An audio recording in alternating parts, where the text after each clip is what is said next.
Short hand junction में आपका स्वागत है। डिक्टेशन 5 सेकंड बाद स्टार्ट होगी।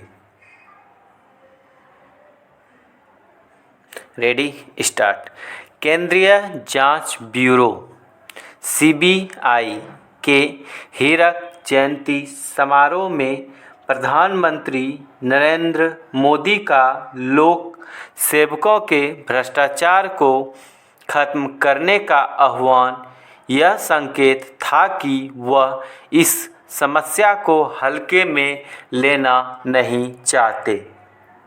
हालांकि पहले के प्रधानमंत्रियों ने भी इस बुराई को खत्म करने की बात कही थी, लेकिन सार्वजनिक तौर पर वे जितने मुखर रहे उतने संजीदा प्रयास शायद ही किया गया।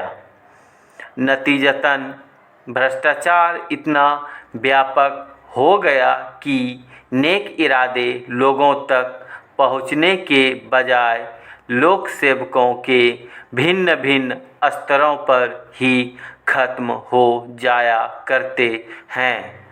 आखिर इस दुखद स्थिति से पार कैसे पाया जाए? विराम चेंज। इसके लिए इंसानों के बजाय तकनीक पर भरोसा करना कहीं ज़्यादा कारगर हो सकता है।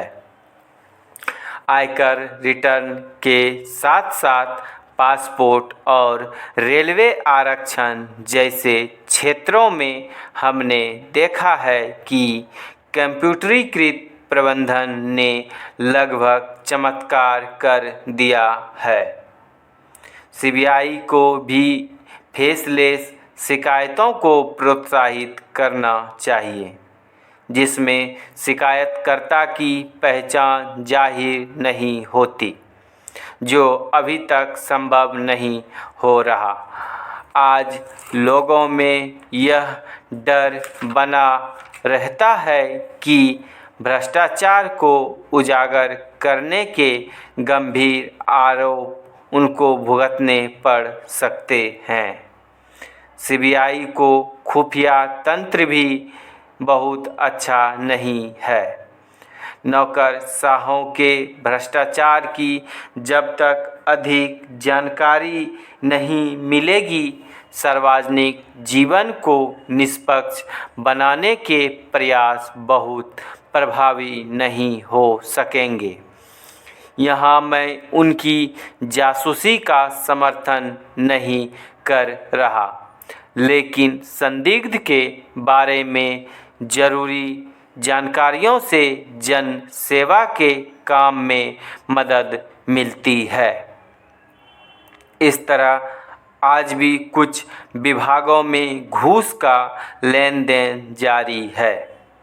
आप चाहें तो बेशक इसके लिए लोगों को दोषी ठहरा सकते हैं कि वे अपने काम करवाने के लिए पैसे देते हैं, लेकिन सवाल यह भी है कि रिश्वत लेने वालों की आखिर कौन सी मजबूरी होती है। ऐसा करने से लोक सेवकों के नियमित कामकाज प्रभावित हो सकते हैं। इसलिए काम की सुस्ती या देरी के लिए उनको दंडित करने की ज़रूरत है। चेंज। सीबीआई को निरीक्षण के स्तर पर भी अधिक लोग चाहिए। इस संस्था में अन्य केंद्रीय पुलिस संगठनों की तुलना में कहीं अधिक भारतीय पुलिस सेवा के अधिकारी प्रतिनियुक्ति पर आने को इच्छुक हैं, लेकिन समय की मांग यह है कि अधिक समर्पित और तकनीकी रूप से योग्य अधिकारियों को ही इसमें लाने के लिए प्रोत्साहित किया जाए। यह आशंका बनी हुई है कि कुछ बेईमान अधिकारियों ने सीबीआई में कई स्तरों पर घुसपैठ कर ली है। वे ईमानदार सिविल सेवकों को डराते धमकाते रहते हैं। इन पर तत्काल लगाम लगनी चाहिए। विराम चेंज।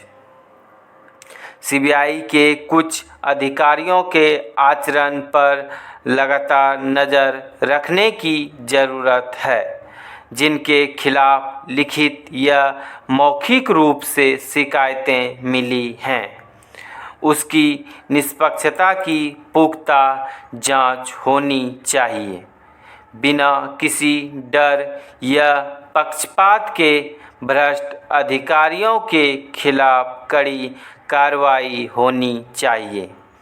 जब तक यह कवायद ईमानदारी से नहीं की जाएगी और आम लोगों तक इसका संदेश नहीं जाएगा, तब तक सीबीआई की सत्य निष्ठा पर संदेह बना रहेगा। और आखिरी बात, सीबीआई की कहानी तब तक अधूरी है जब तक इसमें कायम राजनीतिक दखल अंदाजी की बात ना की जाए। मुश्किल यह है कि कोई भी सियासी पार्टी इस आरोप से मुक्त नहीं है। विराम चेंज। राजनेता दरअसल जांच की दिशा को लेकर सुझाव देते रहते हैं, खासकर जब तब इसमें शामिल अभियुक्त कोई उनका राजनीतिक प्रतिद्वंदी हो। फिर भी यह कहना कि विपक्षी नेताओं के खिलाफ सभी जांच पक्षपातपूर्ण हैं, सच्चाई से कोसों दूर है।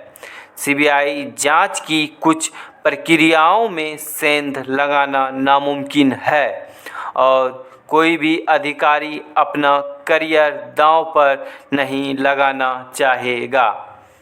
फिर सीबीआई द्वारा हर साल दर्ज 1000 मामलों में से 5% से भी कम में राजनीतिक दखल अंदाजी होती है। ऐसे में सरकार के सामने चुनौती यह भी है कि सीबीआई को राजनीतिक प्रभाव से बचाया जाए। इसके लिए ज़रूरी है कि कानून बनाकर इस संस्था को कार्यपालिका से मुक्त किया जाए। अब देखना दिलचस्प होगा कि सरकार इस पर अमल करती है या नहीं। स्टॉप। इनमें से कुछ वर्ड नए आए होंगे, जैसे दखल अंदाजी, प्रतिद्वंदी, सेंधमारी, निष्पक्षता। इन सभी का आउटलाइन अच्छे से बनाएं और डिक्टेशन को एक बार फिर से लिखें। धन्यवाद।